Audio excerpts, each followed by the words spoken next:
Okay, so, thank you. Here I am again. Now look, I gave a talk on Brexit, I think, probably at the beginning of the year, or was it in May? I think it was May. A year ago. Yeah, when I talked about what the issues were going to be. Now, all I can say is I haven't seen the news this morning, given how fast-changing Brexit appears to be. I can't comment on whether anything has been said. Now, just I apologise in advance. Normally I see pictures of Marx here, Karl Marx, but I trust people will accept that the talk I give is in a reasonably sardonic, somewhat cynical manner. I apologise for that up front, but strictly speaking, I'm not talking about Karl, I'm actually talking about Groucho Marx, who was a famous US comedian born in 1890 and actually died in 1977. He starred with his brothers in wonderful films called Duck Soup, A Night at the Opera and A Day at the Races. He was also a radio star, and he also, funny enough, became almost like the first person to do the talk show, not the talk show, the game show. So it was sort of, Your Life's Worth a Million. I think he pioneered. And if you actually look at a lot of the sort of game shows, they're essentially based on Groucho Marx himself. Now, Groucho had sort of a wonderful repartee of one-liners, some of which almost immediately came to my mind when I was mulling over Brexit. Nigel Farage, who I think I gave a talk on about a few years ago, who was the UKIP, who famously wanted to get out of the European Union. You know, this is one of Groucho's, I don't want to belong to any club that will accept me as a member. Nigel is now no longer going to be a member of the club, but he is going to walk away with €150,000 as a minimum payoff for that pleasure. David Cameron, who is the British Prime Minister, who has basically, and I'll portray my own comments on this, has got us into this mess, won an election in 2015, much to everyone's surprise, but within less than a year he was gone. Hello, I Must Be Going is the title of Groucho Marx's autobiography, which is actually quite a good read. I read it quite a while ago. And then his famous expression, which I strangely believe is very applicable to Theresa May, is, who are you going to believe, me or your own eyes? Now, I can just say that judging from the last few months, a lot of people are saying that they don't really believe Theresa May anymore, and they're more prepared to believe their own eyes. Now, Mrs May went to the polls earlier on this year, I think, and the reasons that were being given by her was partly a new mandate, because she'd essentially taken over from David Cameron, who had to resign once the Brexit result came in. There was another sort of feeling that she was going to capitalise on the Labour Party's disastrous ratings, and particularly those connected with the Jeremy Corbyn, who's been the leader of the Labour Party, who's generally viewed as probably not the most appropriate person to become the next Prime Minister, and also just general views over his electability.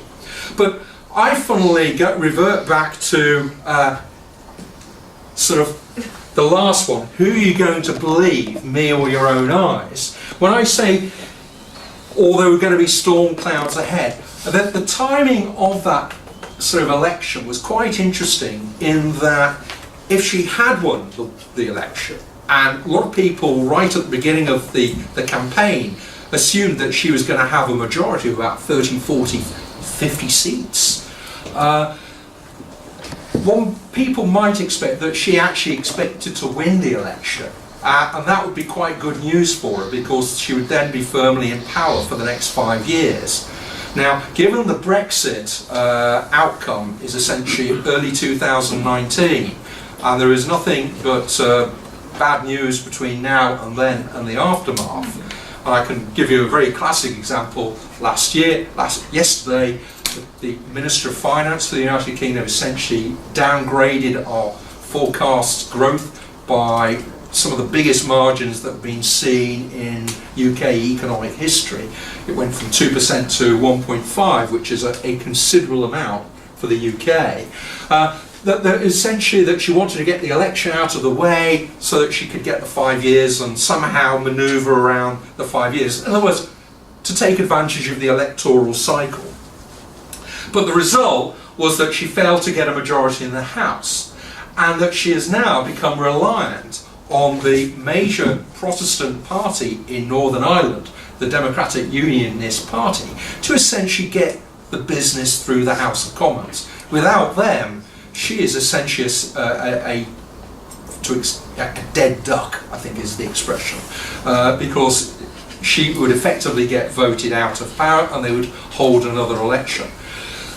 The issue on the DUP in Northern Ireland is something I want to come back to because it becomes quite an important matter when we talk about what is going to happen going forward and why there are some major issues surrounding the particular circumstances of the province of Northern Ireland.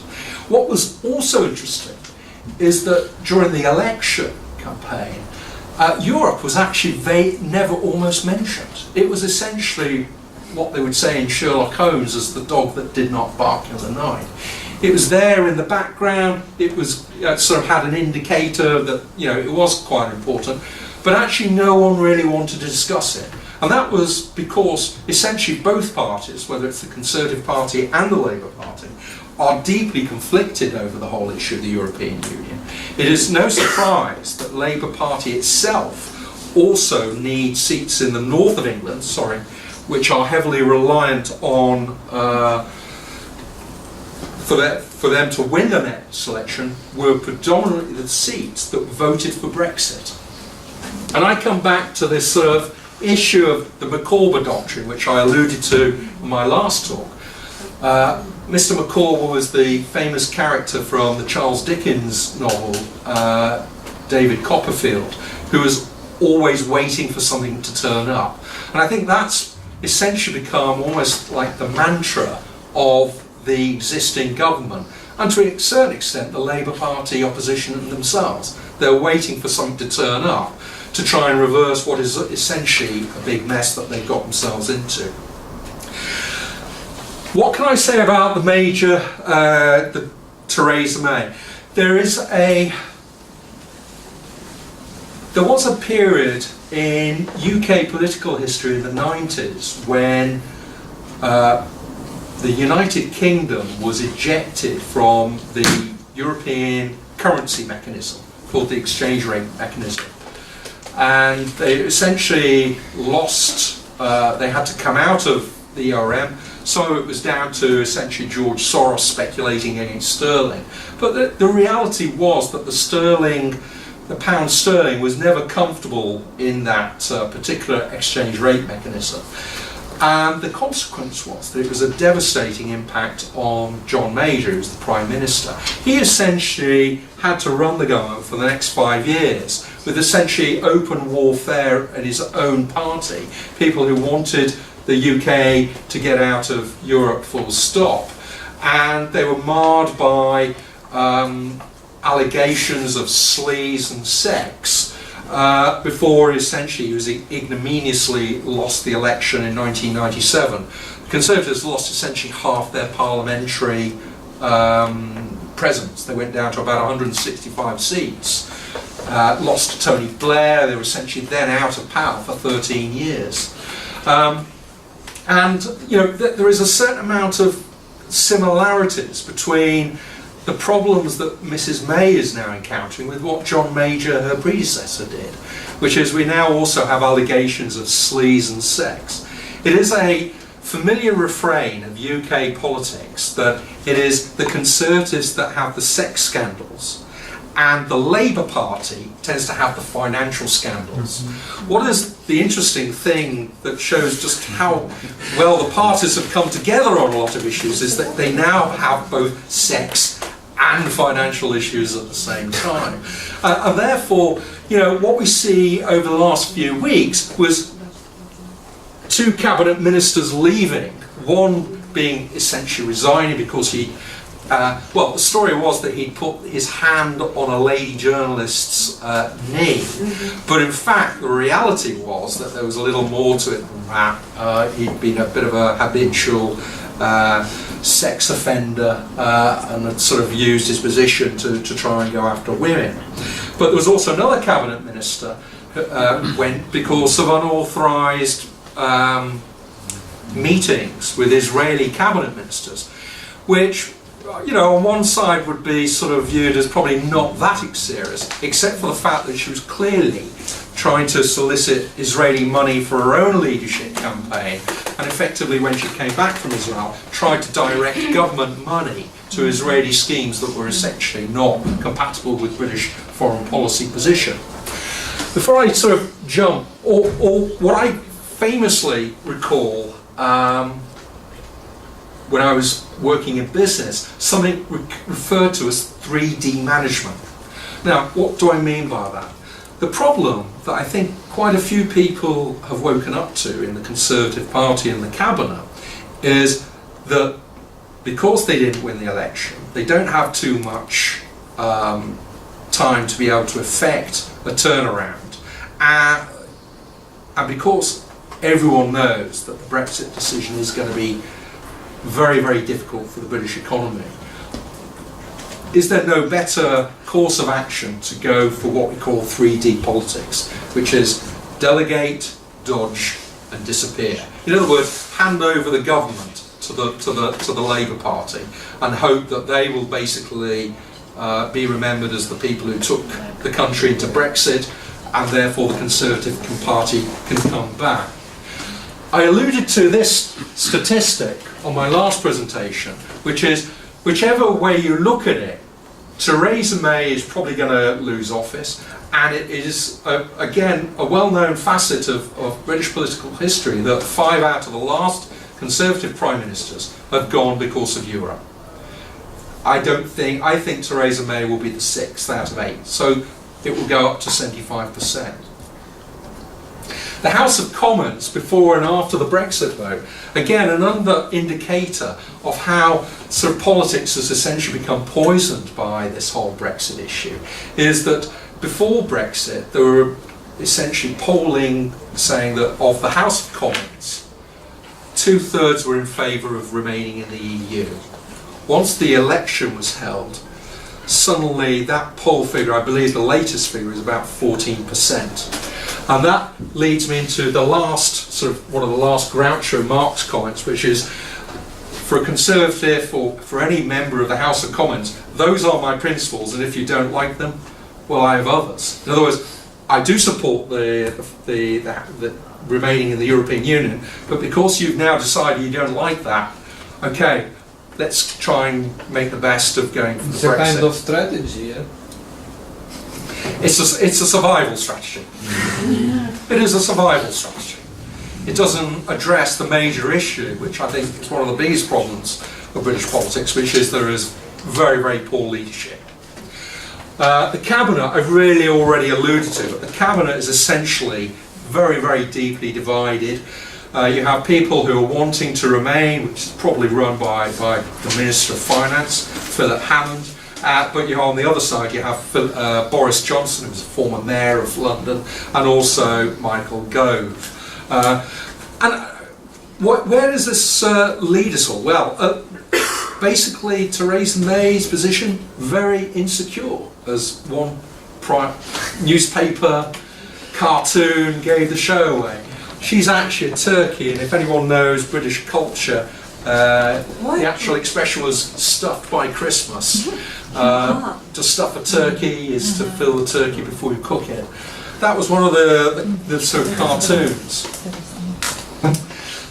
But you know, the problem that's also is not just a UK issue. It's sort of the issue of, you know, who is in fact Mrs. May negotiating with, and is there going to be people who can make the decisions that the UK is banking on to try and make this exit from the European Union as frictionless and as trouble-free for everyone. And I come back to a sort of a well-known comment made by Henry Kissinger many years ago in the early 1970s, when he talked about, who do I call if I want to call Europe? Because there are a whole load of people who, there's the sort of Chancellor of Germany, there's the President of France, there may be these guys in the Commission, there's also another, who are the decision makers around here? And therefore, when Theresa May did this speech in Florence, and what I've termed, essentially a modest proposal with plenty to be modest about, the question was, well, who was that speech really directed at? There was certainly no one from the European Union of any seniority at the talk. She didn't really sort of nail any of the big issues which the European Union are interested in, some of which are involving money, and also, what actually does the UK want from the exit. And therefore, the Florence speech, which had been sort of essentially sort of presented as a major breakthrough, has essentially fallen flat because most people in Europe say, well, it's really quite irrelevant.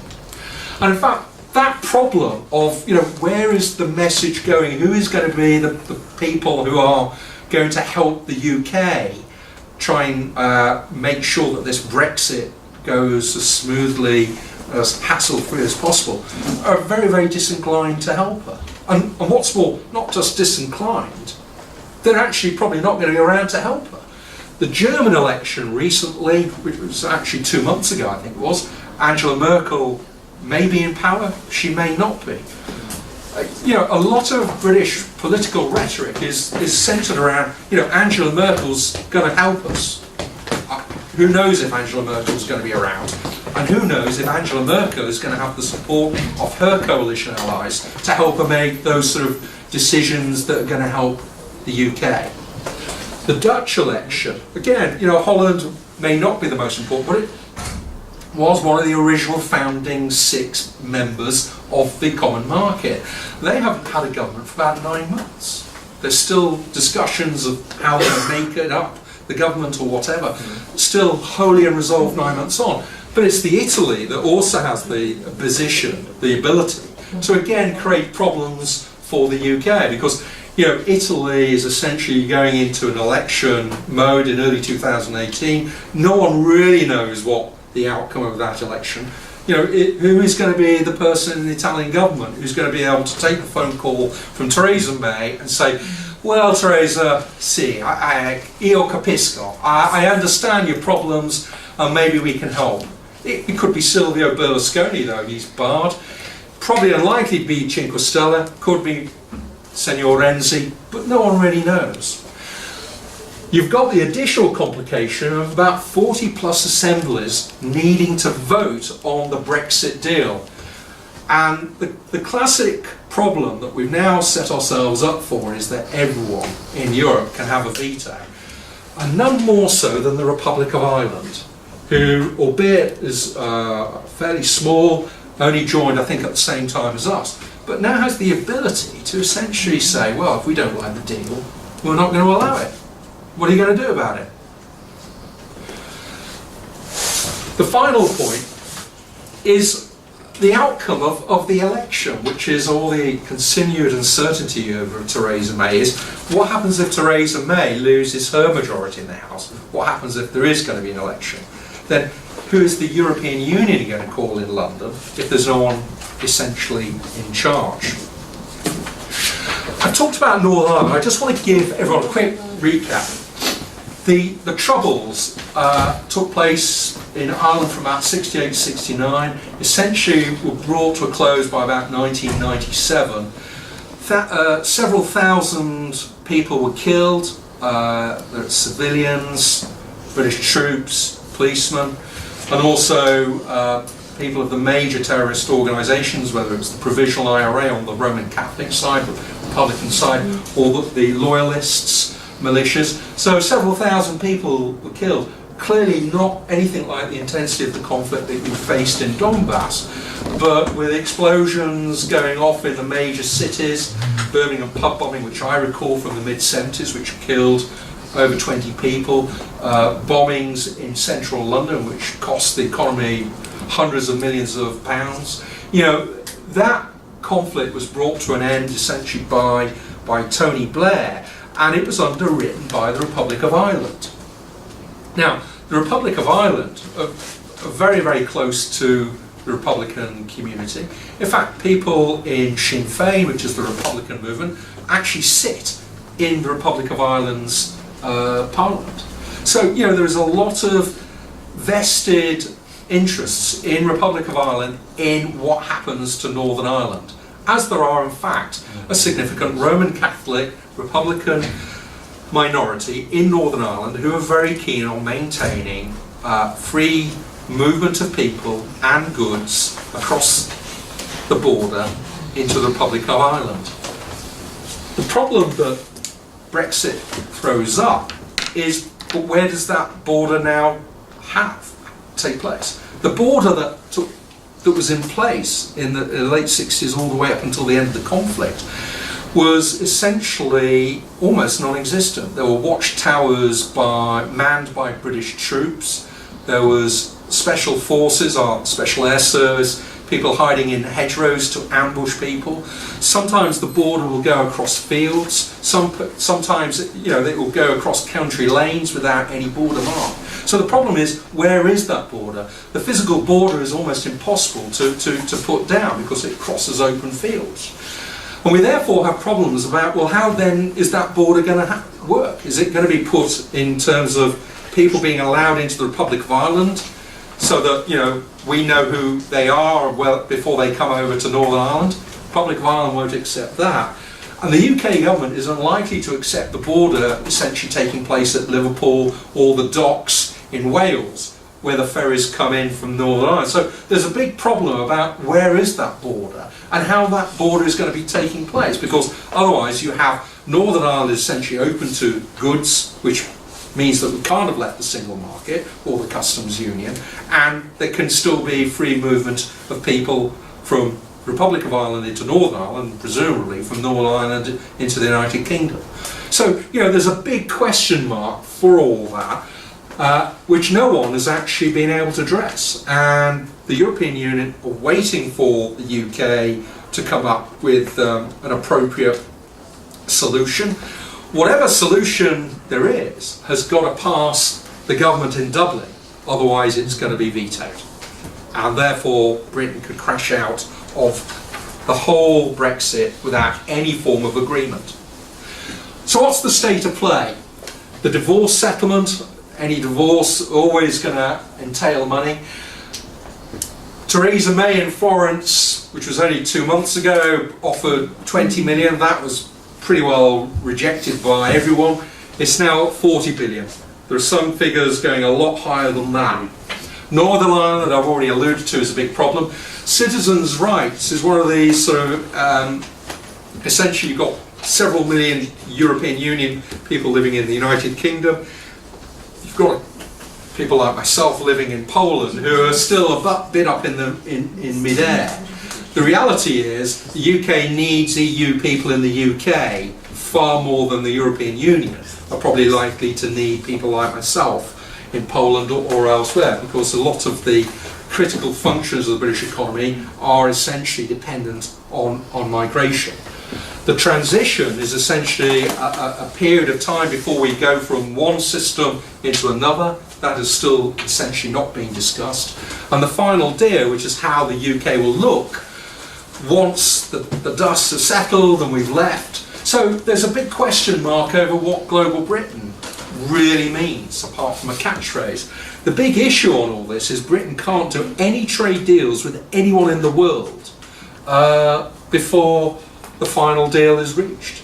So, you know, we could be talking a minimum of 2, 3, 4 years before the UK is even able to sit down to talk about trade arrangements. And trade arrangements typically are anything from 10 years or upwards. and again would need to be endorsed by various people. Date line is February 2019. So the clock is ticking, and in fact it's in the interests of the European Union to keep on allowing the clock to run down, because the UK has really got very few options available to it.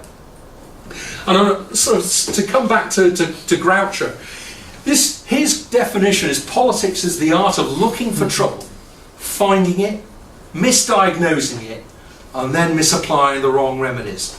I would say Groucho Marx has got the Brexit system very much in hand. Thank you. Any questions? Any questions, please? Оля? No? On the high expectations. Well, I mean, just so on the round off the economy, the issue with these forecasts that have just come out that have massively reduced British growth is British growth is now the lowest in recent economic history. People's living standards in the UK, I know this probably not much to people like yourselves, because Ukraine, I think, has suffered a massive loss of living standards over the better part of 20 years. But in the UK, we're talking about living standards, the impact on living standards approaching that of the early 19th century in terms of economic standards. The decision to leave Brexit triggered an immediate devaluation, which, and because we've essentially had periods of austerity, my sister, who is a nurse, she hasn't had a pay rise, I think, for 10 years. But you've still got inflation at 3% now, 2%. So they've had a sort of, almost a cut in living standards for the better part of almost a decade, because we're talking, the crash was about 2007, 2008. This is why you have expressions just about managing, or taking off in the UK, because a massive increase in poverty levels. This has only been exacerbated by Brexit. Whatever people's views would be, we have voted to become a lot poorer. And I think it's very noticeable that those GDP forecasts that have come out still actually don't take into account what it's going to cost of all these problems that are likely to materialise. We know some of them have already taken place, because companies are not only reducing their investment plans, they're actively thinking about leaving the UK. For the financial sector, that is a big problem, because the country is still very, very heavily reliant on the City of London and the financial sector to pay its bills. I mean, I have a sort of a model of two sectors, which is the City of London, which is about 12% of GDP, covers the National Health Service, which is about 8 or 9% of GDP. Both of those heavily reliant on EU migration. When you tap down the one, the other must go down with it. When you've got problems with the National Health Service already quite serious now, I think there's going to be a lot of very, very unhappy people within a couple of years, which is, again, why I come back to why Theresa May needed to win that election and flunked it. Chris, one question. What about your opinion about the perspectives of the second referendum in Scotland about the independence and Brexit? Okay, I think the issue on the Scottish referendum is, for the moment, I think it's no longer now the major issue. I think Northern Ireland has now become a very, very big issue. And I'll tell you why. The Scottish National Party did lose ground in the general election. I think funny enough, the Scottish Conservative Party did quite well. I think it increased its number of seats by about 11 or 12. That still gives the Scottish Nationalist Party quite a significant majority in the Scottish Parliament. But I think there's a deep reluctance now to probably vote ahead. I don't think they're going to have the vote until after the decision to leave has already been taken. So in one sense it becomes a bit of an academic exercise. The other thing is, Scotland, I think, its major problem is that who's going to support its being able to join the European Union? The big thing that's now overshadowing Scotland is what's happened in Catalonia. And that's just the sort of the tip of the iceberg in terms of separatist issues that are going on You know, there are people, you know, you've still got the Cyprus issue with northern Cyprus, you've still got Corsica, France. So there's a lot of countries in the European Union who don't want to see an independence vote taking place and then people joining the European Union, because that would immediately encourage, predominantly Catalonia I might add, to essentially say, well, we're in, we need to, let's do it.